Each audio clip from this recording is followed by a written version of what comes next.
O Felipe Francisco, em entrevista de hoje, tem a honra de receber Fabiano Carelli, beleza? Opa, e aí, Felipe? Na guitarra do Capital Inicial e no rock desde criança, foi sempre assim, né? Pô, sempre assim, cara, Bom, de gostar de rock desde que eu me conheço por gente, né? Mas eu comecei a tocar de 14 para 15 anos. De cara já guitarra.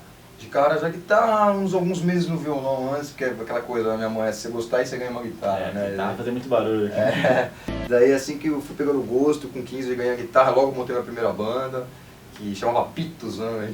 Não era Beatles, cara, era Pitos mesmo, P-I-T-O-S. E a gente era tão ruim que a gente não conseguia tocar a música de ninguém, daí a gente tentava fazer as nossas, que eram piores ainda, né? Putz. E aí fazia show em festa junina de escola, essas coisas. E aí o negócio a brincadeira foi ficando séria, e alguns foram parando no meio do caminho, que são grandes amigos de infância até hoje. E aí eu meio que fui pulando de banda em banda, tive vários trabalhos autorais, pouca gente sabe disso. Aí chegou uma hora que a gente não conseguiu nada, não conseguiu gravadora, não conseguiu nada, talvez as músicas não eram tão boas, não sei que. Mas em algum momento eu comecei a me especializar, né, estudar. Você foi buscar, aprender, estudar mesmo a música. Sim, tive muitos professores, grandes professores renomados. Eu fui aluno do Eduardo Ardanui, do Diogo Grabi, do Mozart Mello, que foi o coordenador durante muito tempo aqui da MT, diretor, e foi professor de todos esses caras aqui, Cloreiro, que hoje está no Megadeth, ele foi professor de todo mundo. E esse cara foi meu mestre mesmo, mas paralelo a ele eu cheguei a frequentar a faculdade de música em Santa Marcelina, fui até o último ano, não consegui me formar na época, a grana, né, era muito caro, não deu para fazer o curso inteiro. Mas o cara ficou faltando um ano, basicamente. Ali eu já acabei entrando de cabeça no jazz, na bossa nova, no chorinho, porque em faculdade de música geralmente eles vão mais para esse lado, na música popular, né? Sim. Foi bom que abriu minha mente também. Porque não foi só rock, tem muita música, exatamente. Imensa. E aí, logo depois que passou esse período, que era para ter me formado em 2000, daí quando foi em 2002, eu fui convidado a entrar aqui na escola para dar aula aqui, mas antes disso eu já trabalhava como professor em outras escolas de bairro em São Paulo. Estudou aqui e hoje não, faz muito tempo, já dá aula aqui também, deve ser um sentimento bem legal, né? Não, acho que foi meu primeiro grande sonho, um dia era ser aluno, né? Depois, o segundo foi um dia ser professor. Porque teve aula com grandes nomes e hoje você dá aula, e é um grande nome, as pessoas dizem, Fabiano Carelli está aqui, vamos ter aula com ele. Sim, eu estou aqui já desde 2002. Claro que devido à agenda do Capital, às vezes tem épocas que eu fico sem vir, né? O ano passado a gente gravou o Sonora, o disco do Capital, e foi um disco que a gente teve que gravar aos poucos, foi diferente o processo, não foi aquele lance de ficar um mês no estúdio trancado e sair com o disco pronto. A gente fez durante o ano inteiro, a gente fazia 2 faixas por semana, mais ou menos, uma. Então foi um negócio que começou em março, acabou em outubro, então tomou meio que um ano inteiro. Então o ano passado foi um ano que eu pouco dei aula, pouco fiz trabalhos paralelos, assim. Quando pega firme no trabalho ali é a prioridade, né? Ali é o trabalho principal, é o Capital Inicial. Falando em Capital, a chegada ao Capital, que, claro, não está desde o início na banda, e a banda, quando você chegou, já era uma banda que... Sim. As maiores do rock nacional. Já era o que é hoje. Como foi chegar na banda? Capital Inicial, já cheia de hits, todo mundo é conhecido, tem um público imenso, e você chegando ali, até que o público já não conhecia, então, cara... Falhava, tinha medo, ou não rolava? Na verdade começou assim, eu dava aula aqui todos os dias e tocava de final de semana na noite, em bares, cover de tudo, que você imagina, de rock, né? E o Vander Tafo, que foi o cara que inaugurou essa escola, né? O grande guitarrista, tocou no Rádio Táxi, com a Rita Lee, banda Tafo também, ele já faleceu. E ele que me indicou para ligaram para ele, na época o Dinho ligou para ele, ou empresário, na época eu não sei direito como é que foi, pedindo uma indicação. Eles já sabiam que o cara tinha essa escola, tinha professores, né, e alunos bons também, né, que se formam aqui já pronto. E aí ele indicou algumas pessoas, eu fui uma delas, teve outras pessoas que vieram de outro lugar. Bom, resumindo, foi um teste, fiz uma audição com os caras e acabei que os caras gostaram do meu trabalho e rolou de eu entrar. Sensacional, então. Eu só gostava do trabalho, todo mundo que estava ali tinha um puta nível, mas na verdade tinha que encaixar em todos os sentidos, eu acho. O que precisava no momento. Encaixar também as de afinidade, porque você não é só quando você vai montar uma banda, cara, acho que é igual um time de futebol. Não adianta você ter 10, camisa 10, um time, assim, todo mundo atacante. Você tem que ter defesa, meio de campo, você tem que ter... E esse entrosamento é importante. Às vezes você pode ter uma banda com muita gente toca bem, mas o som não necessariamente vai ser bom. E o contrário também acontece, bandas que não são até limitadas tecnicamente, mas que juntas soam bem. Então, na verdade, teve eles analisaram acho que tudo isso, né? Não foi... todo mundo ali tinha nível para estar no Capital, para estar em qualquer banda grande do Brasil, mas eles acabaram gostando, acho que, tanto é que vai fazer 14 anos com os caras, né? O tempo passou e agora grandes shows, Rock in Rio, gravação de DVD, Sim, o público é gigantesco, sabem todas as músicas no show, que só tem hit, Capital, e pra tocar, assim, você, aquela massa de gente tocando, deve ser incrível. A entrada foi complicada, porque quando eu entrei, cara, eu passei no teste numa terça, na quarta os caras me ligaram pra eu já viajar com eles, sem ensaio. Nada. Então eu sabia tocar umas 4 músicas, porque eu tocava já em bar, né, por outras bandas que eu fazia, mas tinham 22 no repertório, entendeu? Então eu tive que aprender assim, o Ives me ajudou, fiz umas colas lá, anotando os acordes, colei no amplificador, eu ficava meio lento, nos primeiros shows eu nem ia pra frente, porque tinha que ficar... E abaixava o volume, quando eu via que eu não ia conseguir tocar a parte certa, além de ficar ouvindo 24 horas por dia. Então esse processo acho que foi o grande teste, na verdade, não foi aquela audição. Porque demorou um mês para eu estar sabendo tocar as 22 músicas de cor, porque eles não pararam para fazer um ensaio para eu pegar. Porque nem tinha tempo. Nessa época o Capital estava vindo uma turnê, foram os 6 meses finais da turnê do Gigante, e estava bombado, eu tinha fazendo 14 shows por mês. Não tinha tempo para a gente parar para ensaiar. Então eu tive que aprender a tocar as músicas em casa e nos quartos de hotel mesmo, assim, tipo, foi um perrengue nesse sentido. Então, para te falar a verdade, eu acho que eu só fui sentir um frio na espinha quando eu vi que a gente estava tocando para 10 mil pessoas, 20 mil pessoas, até mais que isso, depois que eu decorei essas músicas depois de um mês, que eu acho que eu nem prestava atenção na plateia, eu ficava tentando pegar as músicas e tocar certo. Então, o show já acabou? Meu pai meio isso, assim, eu não passei eu não senti esse nervoso. Ajudou, depois eu comecei a cair na real, falei, os caras são muito grandes, a gente toca pra muita gente, todo mundo, que nem você falou, todo mundo conhece todas as músicas. Depois é que acho que foi cair essa ficha, acho que no primeiro momento eu estava mais preocupado em tocar certo, não estava me importando se estava cheio ou vazio, tinha muita gente ou pouco, era grande ou pequeno o lugar, sacou? Sim, foi meio isso, assim, Comentou também sobre o entrosamento com eles desde cara e as ideias, pra você chegar dando ideia, quero fazer aquele solo, tal, pensei em tal coisa. Sim, eu acabei gravando o solo do Fogo lá no DVD, e ali sim era um espaço grande, que eu ia ter um solo grande, longo, e eu rolava sugestões, você podia fazer assim no final, você podia fazer assim no começo, você podia... E chegou uma hora, e eu também, mas eu bolei isso aqui, pô, isso tá legal, mas chegou na hora de gravar, o produtor mesmo na época falou, pô, vai lá e toca o que você achou que você vai soar melhor. E foi o que ficou, cara, no disco. Então teve essa liberdade naquele momento. Claro que tem trabalhos que você tem que enxugar mais, que nem no acústico que a gente fez em Nova York, eram 4 pessoas tocando violão. Eu, o Ives, o Thiago Castanho e o Liminha, produtor que também tocou no jogo. 4 violões. Se cada um quiser tocar o que passar na cabeça, embola tudo. Vai virar uma bagunça. Então você tem que organizar as ideias. A suruba do violão. Exatamente. Então, principalmente quando você tem uma banda com mais de um instrumento de corda, tem que ser organizado. Tem hora que eu e o Ives, a gente toca a mesma coisa, para dobrar e dar peso. E tem hora que não. Quando ele está fazendo uma coisa mais no grave, eu vou mais para o agudo, ou vice-versa. Ou então ele está dedilhando uma coisa, ele está mais dedilhando, eu solto mais os acordes, ou o contrário. Você entende? Então tem hora que você tem que ser criativo nesse ponto de saber distribuir as guitarras no arranjo. Sim. Bandas com um guitarrista só, o cara pode tocar mais solto, mas quando você tem mais de um guitarrista na mesma banda, os dois têm que estar meio que conversando ali o tempo todo, Tensão né? dobrada também. E até que o Shows Capital é sempre incrível também na maneira que interagem com o público. O Dinho vai lá, conversa, até o Ives também gosta de sair bastante. Você tem que estar sempre atento nessa hora também. Sim, a gente tem que estar prestando atenção no que está acontecendo, né? Como eu falei, é um time de futebol, né? Parou de tocar ali agora. Tem que... É normal, às vezes, como acontece, às vezes dá um problema no som do cara, estoura uma corda, aí eu tenho que cobrir a parte dele, quando acontece comigo também, ele comigo, a gente tem que meio que um ficar de olho no outro, né? E não só entre os dois guitarristas, acho que todo mundo com todo mundo, né? Sempre. E para fechar o assunto Capital, histórias na estrada, assim, rola muita conversa, brincadeira entre vocês, entrosamento? Rola, cara, é que a gente já tá tanto tempo junto, essa formação, o Robledo entrou um ano antes de mim ainda, então quer dizer, o Robledo vai fazer 15 anos que tá na banda, eu 14. Já assim, 14 anos, já vira meio, a gente acaba se vendo mais do que a própria família, né, cara? E os amigos. Então, às vezes a gente nem conversa. As pessoas acham engraçado, mas a gente conversa assim, joga assunto fora, brinca, se diverte, tem esses momentos, vai num restaurante legal durante o dia, né, antes do show.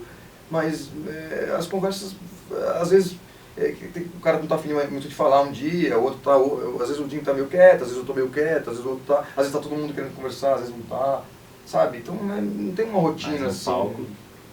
No palco, a gente antes do show a gente conversa um pouco. No camarim a gente tem uma postura de ficar mais quieto assim antes de tocar, até para se concentrar mesmo Então a gente conversa pouco, a gente fica ouvindo um sonzinho no camarim, a gente ouve umas músicas que a gente gosta, a gente conversa de música, ou às vezes a gente toca o nosso ponto de alguma música, naquela música tal a gente podia fazer o final assim, às vezes acontece também, mas não tem assim, assim, as pessoas imaginam uma coisa, é um trabalho como qualquer outro, cara, você tá tendo, se você não faz aquilo, você não paga as contas, você tem que tocar. Tem que ter a seriedade, né? Não, é um trabalho, você está sendo pago por aquilo, né, todo mundo está sendo pago por aquilo. Então você tem que fazer o show direito para as pessoas que pagaram o ingresso.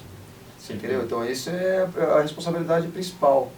E depois do show cada um faz o que quer. Às vezes o cara volta pro hotel mais cedo, outras vezes fica tomando uma cervejinha com os caras no camarim. A gente não bebe mais. A gente nem fica mais praticamente depois do show. É de cada um uma postura, cara. Entendo. Então todo mundo tá assim, ficando com mais idade, com filho, tá todo mundo pegando mais leve, né, cara? Não tem mais São como. todas famílias agora. Você não aguenta, né, cara? Se você, imagina, você faz um fim de semana de 3 shows, encher na cara dos 3, cara, você fica doente, você volta doente pra casa, bicho. Você entendeu? Perde com a metade da semana também. Você fica, não dá, velho, não dá mais pra aguentar, assim. A gente, assim, quando eu entrei já tinha 27 anos, agora eu tô com 41. O corpo muda, né, cara? A gente, o rock nacional envelhece, mas não perde a qualidade. Né? O corpo muda, mas a gente... Porque, assim, o sono é picado, a gente come mal, às vezes fica pela refeição. Essa parte que as pessoas, às vezes, não veem, né? Não é fácil estar na estrada. A gente já chegou... Uma vez a gente pegou um acidente no interior da Bahia, cara, pra rodar 100 km, nós demoramos 15 horas. Nossa. Sabe o que é isso? É ficar parado na estrada. Sem posto pra comer, sem nada perto. É só o que tem ali, se acabar a comida... Uma vez um maluco achou, aí nesse dia alguém achou um saquinho de pipoca de micro-ondas, tem micro-ondas no ônibus, né? Achou um saquinho de pipoca no micro-ondas, porra, eu lembro que cada um, 30 pessoas na equipe quase, cada um pegou uma, né? Uma mãozinha pra cada. Tem os perrengues também, cara, não é só... Legal, e também, agora falando do outro projeto, a Máfia. Sim, a gente tem a Máfia. Bem legal. Tá legal, a Máfia, pô, junto com o Aaron Matsumoto no vocal, que é produtor musical, grande cantor, compositor, o Fábio Zagarin no baixo, que também é um renomado baixista, o Chris McCarthy na guitarra, que é professor aqui da escola, o Gel Fernandes, o baterista, que foi baterista do Rádio Táxi também, junto com o Wander, com a Itali, entre outras bandas. E eu tô com os caras nessa aí já há uns anos, a gente tá com um álbum pronto, então pra lançar, acho que a gente ainda não sabe como vai ser, assim, se a gente vai lançar, talvez, a gente já tem 2 músicas na internet, né, no canal da banda, no YouTube, a Máfia, tem 2 vídeos e 2 músicas.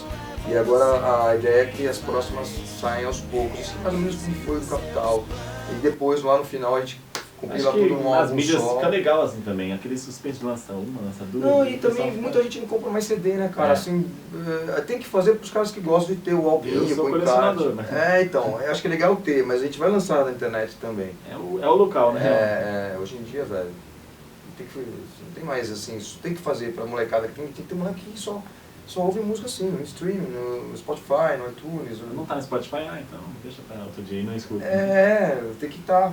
Você tem que estar. Sim. E eu tenho um trabalho autoral também, assim, que eu já cheguei a gravar uns anos atrás, alguns anos instrumental só, e agora eu tô fazendo um lance com voz, mas é um disco de guitarrista, assim, vai ser, né, um disco. Tem uma música que eu tô pra lançar, eu vou lançar um site onde eu vou lançar músicas e também conteúdo de aula online, cursos online. Então, além da MT aqui, de eu estar aqui fisicamente, também vou estar nos cursos online da MT e vai ter esse meu curso ajudar a galera, a nova geração que quer aprender também, quer seguir. E até porque, assim, como fica mais difícil de eu dar aula presencial, eu bolei essa ideia tive essa ideia de entrar nesse universo de cursos online justamente para estar contribuindo dessa forma como professor, porque foi uma coisa que eu sempre fiz, né, cara? Eu dou aula desde os 18 anos, né? Eu comecei a trabalhar com músico dando aula. Tem gente que começa fazendo baile, tem gente que começa acompanhando o cantor, ou gravando em estúdio, ou não, eu comecei dando aula. E o legal de você também é que agora tem agenda cheia, tem shows, Capital, uma banda, super banda nacional, e mesmo assim você não parou, não quer parar de dar aula, quer até fazer novos projetos na internet também, nesse sentido. É uma coisa que... Eu acho que não é só gratidão, acho que você começou, tem aula, eu acho que vai além disso, né? Não vai além, porque o músico ele quando você estuda, você se prepara para várias situações, para gravar em estúdio, para tocar num palco, para compor, para arranjar, para dar aula. Então, por que não fazer tudo, né? Quando é possível? Claro, tem momentos que a gente tem que parar e ficar só nos shows. Quando a banda dá uma reduzida, eu volto mais para as aulas. E é assim que a coisa funciona, entende? Muito bom. E Agora o momento à parte da entrevista, que é o top 5. Sempre o artista vai fazer um top 5 na sua área. O top 5 do Fabiano Carelli, você pode falar pra gente, 5 músicas para o cara aprender a tocar na guitarra. 5 músicas que quem toca guitarra tem que saber tocar. Putz, eu acho difícil, cara.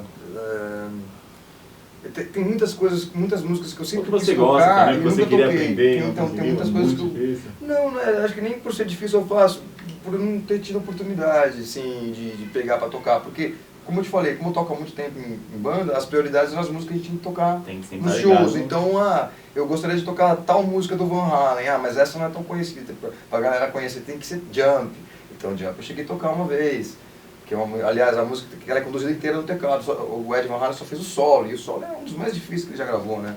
Então, é difícil falar. Minha banda preferida, eu acho que é Led Zeppelin, e eu acho que o Van Halen é o Ed Van Halen é o meu guitarrista favorito. Se tiver que escolher um de rock, como eu gosto dos guitarristas de jazz também. É difícil falar um nome só, 10 ficam um poucos, mas top 5. Dicionário. Se tivesse que falar aqui, sei lá, o que eu for falar agora pode ser que amanhã eu já não repita. Mas vamos dizer assim, vai. Hoje. Bom, músicas que se depende do que dentro do rock, assim. Bom, eu acho que a minha formação como guitarrista, eu fui influenciado muito pelos guitarristas de fora, né? Então, talvez isso vai ter nome gringo de banda que eu acho que eu quis tocar na guitarra. Mas, bom, Led Zeppelin varia muito, que você tem aquelas coisas mais com violão, de Jimmy Page, que são super difíceis. Ele usa outras afinações, que não são afinações padrões. Além das coisas tradicionais dele, que também já são difíceis de tocar. É uma banda que tem músicas simples e complexas, assim como todas as outras. Eu acho que é melhor eu falar sobre bandas, né? Estudar algumas coisas do Led Zeppelin. Se você quer ir para a área mais virtuosa da guitarra, tentar entender um pouco do Ed Van Halen tocando. Aquela coisa dos two hands, usar as duas mãos, tem muita influência. De repente uma música do Van Halen que vai desenvolver isso, que chama Hot for Teacher, que tem essa coisa de ter essa técnica. Eu acho importante, cara, o cara saber tocar. Se o cara quer ser um guitarrista de rock, dentro do estilo um pouco de cada música dentro dos estilos de rock. Porque nada é fácil, pra te falar a verdade, cara. Por exemplo, Ramones, só tem base, não tem solo. É difícil tocar aquilo. Você vai falar, mas não é, são 3 acordes. Só que o jeito que eles tocavam... Velocidade. Eu toquei com o baterista do Ramones, o Mark Ramone veio pro Brasil uma vez, eu fiz um show com ele. Ele pede pra fazer a paretada tudo pra baixo. E pra tocar tudo pra baixo aqui, naquela velocidade, o show inteiro, é muito difícil, cara. E é um punk de 3 acordes. Cadê a mão? Não tem mais. E é um punk de 3 acordes. Então, por isso eu falo, tocar exatamente como é muito difícil. Desde uma música simples, igual Ramones, até uma coisa mais complexa, igual Rush, por exemplo. Led Zeppelin, depende da música. Entende? Então, é até difícil falar top 5 de músicas pro cara aprender a tocar. Tem aquelas que você tem que saber porque é música de canja. Por exemplo, Deep Purple, Smoke on the Water, todo mundo conhece. Então, se você souber tocar, a chance de você dar uma canja num bar com uma banda, você vai tocar essa, geralmente os caras vão saber. Acho que é mais por esse lado do que... às vezes é importante você tocar músicas conhecidas, é mais por esse lado de você poder tocar com outras pessoas do que para estudo próprio. Para estudo próprio você vai acabar achando coisas que nem são tão conhecidas desses caras, nem foram para as rádios, entendeu? São as mais difíceis, geralmente não são as mais comerciais, né? Sim. As mais fáceis de ouvir também, teoricamente, são as mais fáceis de tocar. Não necessariamente, mas numa boa... por esse caminho. Porque até aqui na escola tem um grupo de prática de banda, então o Smoke on the Water do Deep Purple é uma das músicas que faz parte, a molecada aprende a tocar. Porque é uma música que todo mundo conhece, então tem que tocar. Um exemplo, Stairway to Heaven, do Led Zeppelin, entre outras, né, cara? Se a gente for falar de rock nacional, músicas do Capital, da Legião, do Paralamas, do Barão, sempre tem aquelas que você tem que saber. Mais de músicas aí. É difícil escolher um top, isso que eu tô te falando. Se eu tivesse que eleger um agora, eu ia estar pensando para te falar, mas é difícil. Eu acho que um pouco de cada coisa te leva a ter um nível bom, assim. Eu acho que eu vi bastante, correr sempre atrás de novas músicas também, e os mais antigos também. Tem muitas músicas que eles fizeram que poucas pessoas no nosso Brasil assim não conhecem. Ou, essa daí eu nunca ouvi. Sim. É bom buscar também, né? Claro, cara, porque eu acho que assim... até o Jim vai concordar comigo, o exemplo Queen. O que as pessoas conhecem do Queen foi o que basicamente eles fizeram já no final da carreira. O começo mesmo, que é a fase mais hard rock, que é onde estão as pérolas, cara. Ali você já começa a escutar os rabiscos de coisas que depois lá na frente foi virar Bohemian Rhapsody. Que os caras já faziam aquilo. Ópera, aquela coisa meio ópera, meio... O Freddie Mercury tocando muito piano, isso já tinha no começo. Só que as pessoas conheceram Bohemian Rhapsody, tudo bem, filho dos anos 70, mas já é o quarto disco dos caras. Até no filme a impressão que dá é que eles estouraram com ela e na verdade já estavam fazendo um turnê mundial antes disso. Sim. Entendeu? Só que ali foi o ápice do negócio, e de lá pra, aí depois disso virou uma banda muito popular. Mas tem coisas antes que já eram muito, muito demais, assim, de falar um nível altíssimo de arranjo, de letra, de melodia. Eles já começaram grande. A banda já começou grande. Aí, um papo muito legal sobre rock. E para terminar, um conselho para garotada que quer montar banda, que quer estudar também a música. Então, o conselho que eu falo para todo mundo é o seguinte, eu ouvi isso de uma professora na faculdade, que ela era coordenadora do Instituto de Música lá, eu nunca vou esquecer. Muita gente pensa na palavra talento, né? Talento é inspiração, o resto é transpiração. Talento são 5%, 95% é transpiração. Você pode ter o talento, mas se você não estudar, você não vai ficar bom, você não vai virar um profissional. O talento sozinho não vai acontecer nada. Claro, você precisa dele, ele é o ouvido, ele é a aptidão para a coisa, mas se você não se dedicar para o instrumento, para a voz também, não é só, o cantor tem que estudar. O cara nasceu com dom, mas não tem espaço, velho. Se cuidar em estudar, o cara tem que estudar, o cara tem que cuidar da voz, o cara tem que fazer exercícios, o cara tem que... Entendeu? Senão ele destrói a voz dele. Sim. E é um instrumento também, então qualquer instrumento, não só a guitarra, essa é a dica. Você tem que estudar todos os dias, eu toco todos os dias. Eu fico no máximo um dia sem tocar, quando eu volto de viagem. Aí no dia seguinte eu toco aqui com a guitarra tocando, estudando. Impossível enferrujar dessa maneira. Não, e mesmo assim o cara sempre vai ter o que melhorar. Acho que a arte é uma das... quem trabalha com arte sabe disso, não tem fim. É uma busca eterna. Cada degrau que você sobe aparece um novo. Agora tá tranquilo, agora eu posso ficar o resto da vida assim. Não dá. Não, é um negócio que... Você nunca vai achar... Quando o cara fala assim, eu já sei. Eu não posso falar que eu sei tocar guitarra, porque eu quero aprender tanta coisa na guitarra ainda. Eu não consigo usar essa, eu não gosto dessa palavra, eu já sei fazer isso. Cara, eu sei hoje uma coisa que eu quero que melhore muito, amanhã seja bem melhor já. Você entende? Eu acho que esse é o pensamento. É progredir sempre, não tem fim. Essa é a busca eterna, né? Tá aí. Fabiano Carelli, muito obrigado. Uma honra conversar contigo. Um papo muito bacana mesmo. Para encontrar aqui, para ter aulas também, workshop, buscar na MT. Na MT eu tô aqui, esse ano, possivelmente nas terças-feiras, quando eu não tenho show, né? Porque eu também faço show com o Dinho, trabalho solo do Dinho. A gente fez até essa semana um evento com a galera do Rio que acompanha ele, com grandes músicos lá. Então eu tô fazendo um monte de coisa. Aqui, cara, que nem era pra estar aqui na terça eu não pude. Hoje eu tô aqui numa quinta. Eu venho repor a aula, geralmente quando eu posso no dia. Então aqui presencial, no momento eu tô de terça-feira. Redes sociais, pode encontrar, mandar mensagem? Sim, pode... entra lá. E eu vou divulgar no Instagram, as pessoas já me acham lá, Fabiano_Carelli. O oficial é esse. Encontrar, então pode buscar. E o Facebook Fabiano Carelli, tá lá. Através dessas redes eu vou acabar divulgando as outras coisas, então legal, fica um lugar só ali, fica mais fácil. É isso aí, então muito rock and roll. Valeu, Fabiano Carelli. Valeu. Obrigadão.